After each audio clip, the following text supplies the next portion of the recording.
Welcome back. I hope that you're enjoying the series. I know that the last teaching on Ahaz is a little and why do we even need to know about Ahaz? It's not Ahaz we need to know about, it's his son Hezekiah. But in order to understand Hezekiah, I felt like we needed to get a concept of who his father, King Ahaz, was, because it was Ahaz that led Judah down the path of unrighteousness. And so now we see his son Hezekiah come to the kingship, king of Judah, and he is a righteous king. He is the 13th king of Judah. His reign was between 715 and 686 BC. As I said, he was a righteous king. He's mentioned in the genealogy of Jesus in the Gospel of Matthew, and he strengthened Israel in devotion to the Father in heaven. Isn't that interesting? He strengthened Israel in the devotion to God, whereas his father tore it down. His mom's name was Avi, daughter of Zechariah, and he made an alliance with the king of Assyria so that he could be free of the wars with the kings of Aram and Israel. His father, his dad aligned with Aram, Damascus, and Israel, Ephraim, and it was not positive. And so Hezekiah, aligns with the king of Assyria. 1 Kings 18 through 20, 2 Chronicles 29 through 32, and Isaiah 37 through 39 cover the reign of Hezekiah.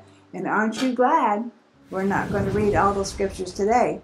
But if you want to know who this king is, that's a really good way to look. Also to look in Josephus. Josephus has some nice things to say about him. Not always nice, but things to say. It was a tumultuous reign in many ways, with many ups and downs. As I said, he wanted to restore righteousness to the kingdom. He's the first king in the house of David to carry out true reform of the Israelite cult that resulted in the elevation of the temple of Jerusalem to the status of the central shrine of the kingdom. Now, what do I mean about the central shrine? There were many, many altars around Israel. And those altars initially had been established prior to the building of the temple. And they were for convenience sake, distance. People couldn't always come up to Jerusalem. And in fact, at that time, when those were set up, the tabernacle was at Shiloh, which is even further north. And so they established these, if you will, regional altars where people could go and make their offerings and their sacrifices and that kind of thing. And then when Solomon finally built the temple in Jerusalem, then that was to be the central focus, and all these other altars would come down. Well, that never happened. And there were also idol altars in close proximity, and sometimes people got to where they would go to these altars, not the idol altars, but the God's altars, and they would go there to worship in a move to improve themselves and to strengthen themselves, not necessarily to worship God, but it was about self-elevation. They wanted to be lifted up. And he didn't like that. He wanted the altar in Jerusalem, the temple, to be the central altar for all of Israel. And so he began tearing down those altars. Now, the altars that were for idols, he destroyed. But the altars that had been raised in righteousness originally, so that people could worship God regionally, he took down, but he took them down with respect and didn't destroy them. I don't know what he did do with them, but he took them away with respect. So then we wanted to look at them. King Hezekiah's righteousness was especially pronounced because he was raised in a spiritually corrupt palace and lived in a time when the atmosphere was polluted by idolatry. Well, we just talked about those idols. Can you imagine? Well, I suppose some of you can imagine growing up in a household where dad is whacked, really crazy, and he's doing everything he can against God, everything he can to make God angry, everything he can to just be vile in the face of anything holy and righteous. We talked about King Ahaz was tearing down everything and forbidding Torah study. And here his son comes along and he increases Torah study. Somewhere in that castle, someone had to have been teaching Hezekiah righteousness. Someone, maybe it was his mom, maybe it was his grandparents, we really don't know. But someone was talking to him about the things of God. Maybe it was one of the prophets was talking to him. We don't know. But we do know that someone was reaching out to him. It's important to remember that here that Israel has already been divided into two kingdoms, the northern kingdom and the southern kingdom. The northern kingdom consisted of the 10 tribes. The southern kingdom are the 2 tribes of Benjamin and Judah. Now, we don't know for sure what the altar looked like. The altar I'm talking about here is the altar that King Ahaz had changed after he'd gone to Damascus and saw their altar. We don't know for sure what it looked like, except it was not designed by Abraham, or not the altar that God gave to Abraham and that Solomon had built. The high places had been established prior to the building of Jerusalem. I told you about that. The Nehushtan, that's Nehushtan, and yes, that's in your Bible. The Nehushtan was one of the things that had to be torn down. Well, now you say, well, what was the Nehushtan? Well, do you remember out in the desert when the Jews were in the desert that 40 years? And one time they made God angry. Do you remember that? And so what he did was he sent fiery serpents among them, and they were bit or stung, however you say it, by the serpents. And some of them were dying from this. And so Moses quickly made a bronze serpent, and he raised it up on a pole.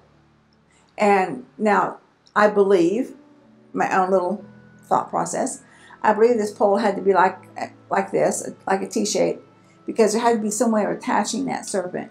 Maybe they just nailed it on, I'm not sure. But anyhow, the whole idea was that if the people would look upon that serpent, then they would be healed of the serpent bite they had just received. Well, so people have begun worshiping this serpent, bronze serpent, was in the temple.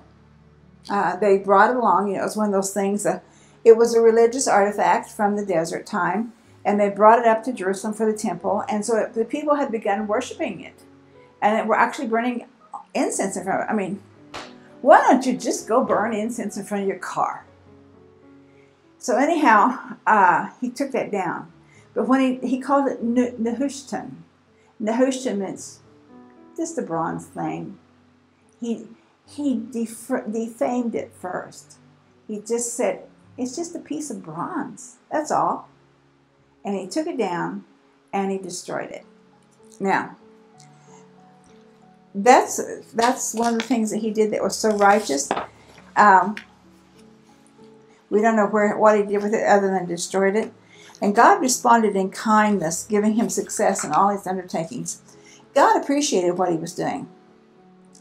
Hezekiah removed the altars, he took down the Nehushtan, and he began cleaning house. In Deuteronomy 16, verses 21, it appears that the closing of the high places had been inspired by the altar law of Deuteronomy 16, 21, and 22, where they are told that they're not to set up any type of pole or ashtoreth. The time frame, these were the years immediately after the collapse of the northern kingdom of Israel, when it was captured by the Assyrians and sent into exile. Prophets had warned, but the people hadn't heard. Warnings. Are we hearing the warnings today? How many warnings are there out there for us today? Do we know? There are a lot of them. Some of them I believe, and some of them I think, well, what ship did you get off of? You know. But there are warnings, and we have to ferret them out. First of all, if it doesn't line up with the Word of God, don't pay attention to it. If it's of God, it will line up with His Word. So if someone is saying, thus saith the Lord, listen to what they have to say, write it down, do whatever you need to do, check it out with the Word. And if it's not compatible with the word, or if you had that witness in your spirit, pitch it, shred it, do whatever it is you need to do with it. But don't obey it. But obey what you really know is from God. And if it's from God, it will line up with the word. Little sermonette there. So the word says, in that day, well, I better go back and see what I'm talking about here. Prophets had warned, but they hadn't heard. In that day, declares the Lord, that I will cut off your horses from among you and destroy your chariots. I will also cut off the cities of your land and tear down all your fortifications. I will cut off sorceries from your hand, and you will have fortune tellers no more. Wow, do I look forward to that day. Now you can dial a fortune teller. I mean, give me a break. Call me up. I won't charge you. I will cut off your carved images and your sacred pillars from among you, so that you will no longer bow down to the work of your hands. I will root out your Ashram from among you and destroy your cities. The message was clear. The destruction of the northern kingdom had been an intense object lesson, and Hezekiah trusted the Lord and followed him in many ways. This leads up to one of the greatest miracles in the history of Israel, in the history of the Jewish people. The king of Assyria surfaced again and was making demands, this time on King Hezekiah, just as his predecessor had done to his father, King Ahaz. It's 14 years after Hezekiah became king of Judah. 6 years after the northern kingdom, that of Assyria, of Israel, the 10 tribes, are defeated by the Assyrian army and led into captivity. So, I mean, these guys know that there was a lot of stuff happening at the hands of the Assyrian army. So there's reason to be fearful. You know, reason to tremble in your boots, I guess, if you will.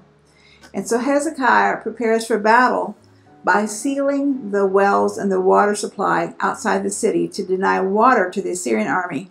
And he built walls and fortifications around the city. Okay, how did he have time to do that?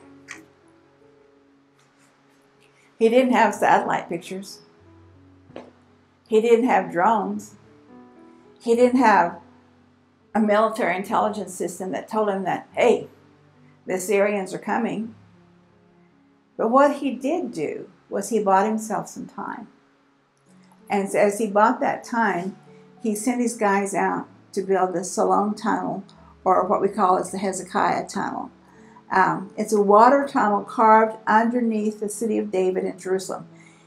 Now, if you've been to Israel, then you know that water is a huge thing in Israel. It's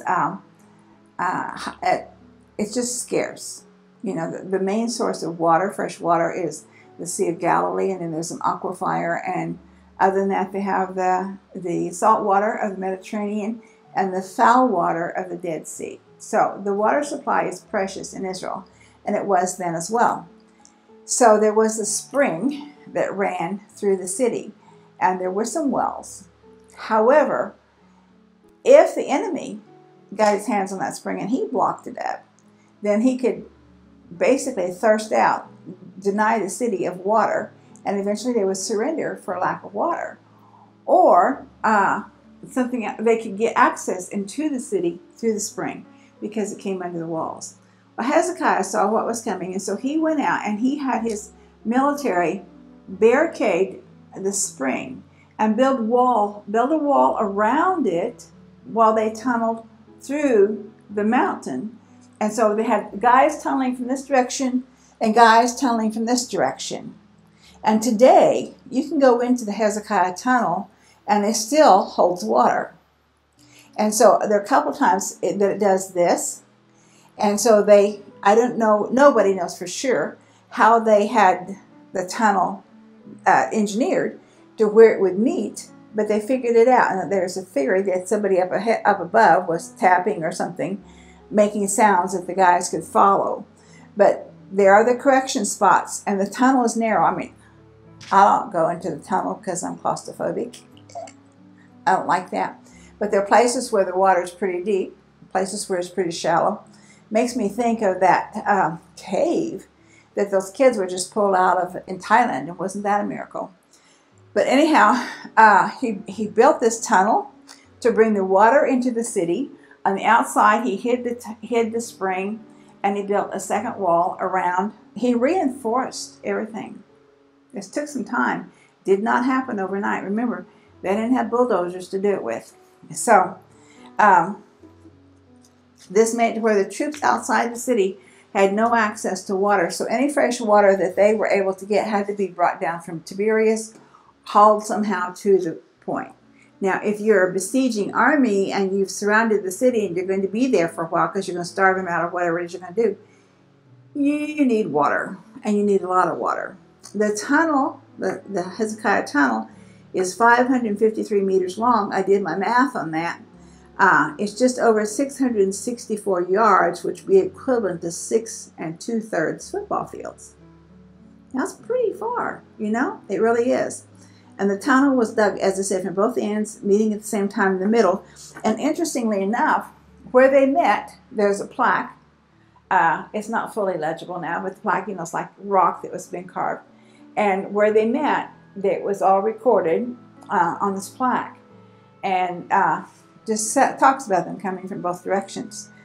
Hezekiah realizes that Sennacherib's forces are too big for him. Now, Sennacherib is the head of the army that's coming against him. And following the principle that one should not rely on miracles, Hezekiah appealed for peace.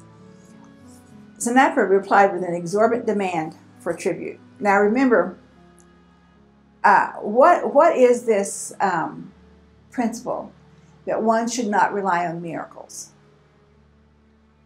Well, that's kind of like saying, well, when my ship comes in, or when I win the lottery, or something like that, or it could be a health miracle.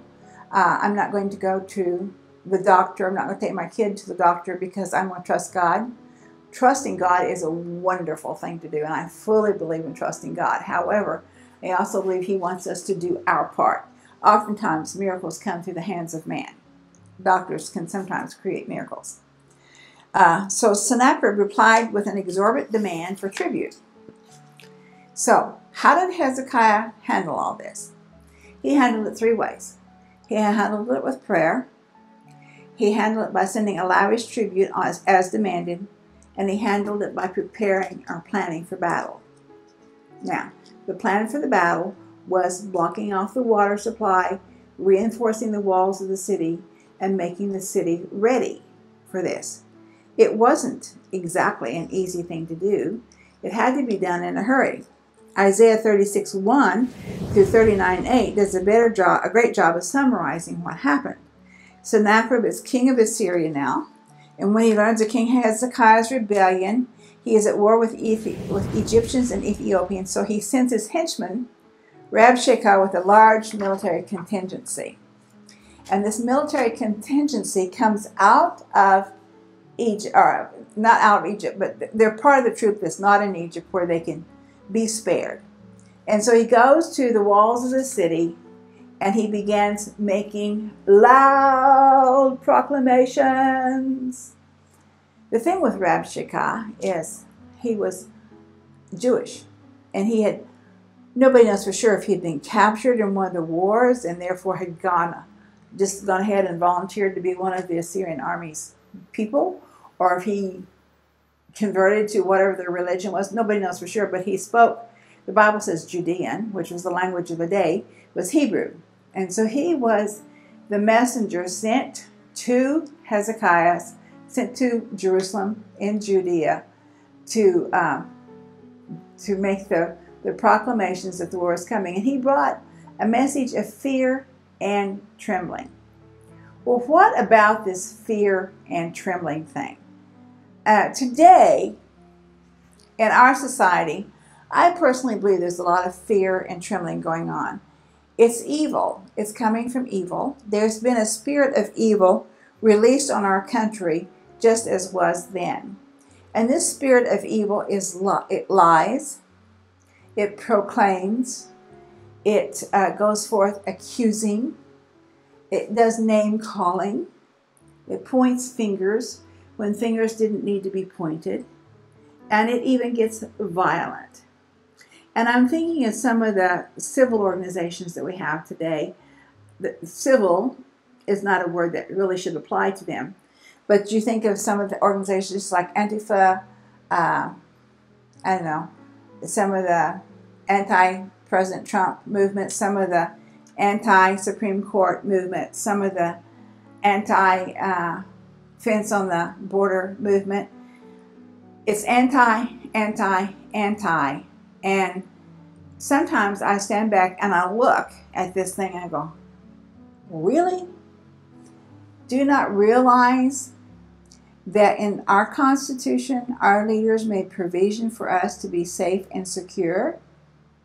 And they gave us directions for that, just as the same as God gave directions to the Jews and how they could be safe and secure. And so when I look at some of this stuff going on, I think of people like Reb Sheikah, who came forward. He could speak the language. Oh yeah, he could speak the language.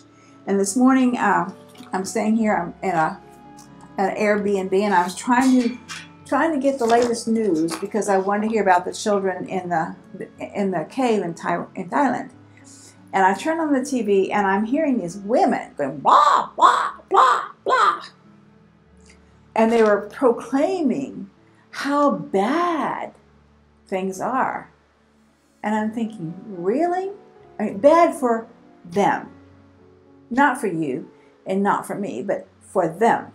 And if things are bad for them, then it must be bad for all of you poor people out there who don't have enough knowledge to stand up and speak.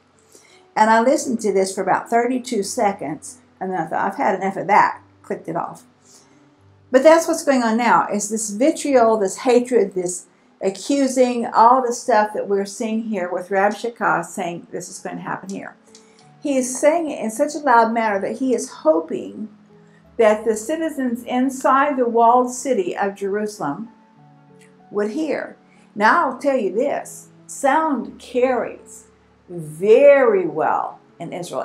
To me, it's one of the many amazing miracles of Israel, is the way the sound carries. It carries so well that now I understand, having been there several times, how Jesus could speak to the 5,000 people on the mountainside without a microphone, and they could all hear him. I can understand that now. So sound carries very well. So, you know, you can be in Jerusalem and you can have your doors shut and you can hear children playing on the streets. You can hear not only the traffic noise, there's quite a lot of traffic noise, but you can hear Yossi up the hill hollering at Sammy down the hill or whatever. And they may be half a block apart, but they're hollering at each other because they can hear. Sound transmits. It's not a negative thing. It's just a life thing. And so the sound that we're hearing today in our world is transmitting around the world again and again and again. And it's growing and it's becoming louder, which is what Reb Sheikah was doing here. His sound was coming louder and more vile. And so what we see then is Hezekiah doesn't go to the wall. He sends 3 of his emissaries to the wall to speak to Reb Sheikah. And they ask him, shh, tone it down. Shh, speak in Aramaic. We understand Aramaic.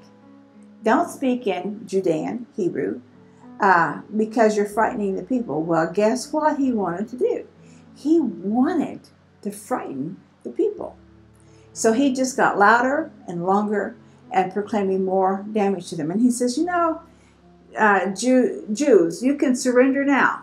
If you surrender now, we'll let you live in peace. You'll live in comfort until we move you to Assyria. And it was the ideology of the Assyrian government that when they captured a people, that they moved them from wherever they captured them, from their homeland to elsewhere, to Assyria or elsewhere. Because when you uproot someone and you move them, you take their loyalty for that land from them. And they were loyal to Judah. So anyhow, there was this plea from the wall going down. Well, we find out later the reason Hezekiah didn't go was Hezekiah was sick and in bed. Now, isn't that kind of crazy for the king to know that you're being attacked, to know that the attack is imminent, and yet you're sick and in bed. Most people would be up and pushing through no matter what. Now this tells us that Hezekiah was really, really sick. And so when his emissaries are there talking to Rabshakeh and they come back to Hezekiah with the report, he is very upset. Well, enter the prophet. And the prophet says to him, it ain't going to happen. I'm telling you, it's not going to happen. And it's hard to believe that. You know, Ahaz, Hezekiah's dad, didn't trust the prophet and he didn't trust God. Hezekiah trusts the prophet. Hezekiah trusts God. Hezekiah is very ill. And so we're going to come back in our next section, and we're going to summarize this up and figure out exactly what's going on. We know who the players are. We know what the scenario is. Now we need to figure out what's going to happen and how it's going to happen. It's all there in the Word for us, but we need to learn from it. And I think the thing that we need to learn more than anything is Hezekiah's name means God strengthened him. And we need to learn that in our time of our terrible battles, God does strengthen us if we will trust Him. And trusting is not always easy. We learn it in increments. But I'm telling you right now, you can trust God. He will prevail. And so with that, I'm telling you, Shalom, Shalom, Yerushalayim. Pray for the peace of Jerusalem. And you will prosper in your soul, and you'll prosper in your spirit as well as in your pocket. Shalom, Shalom.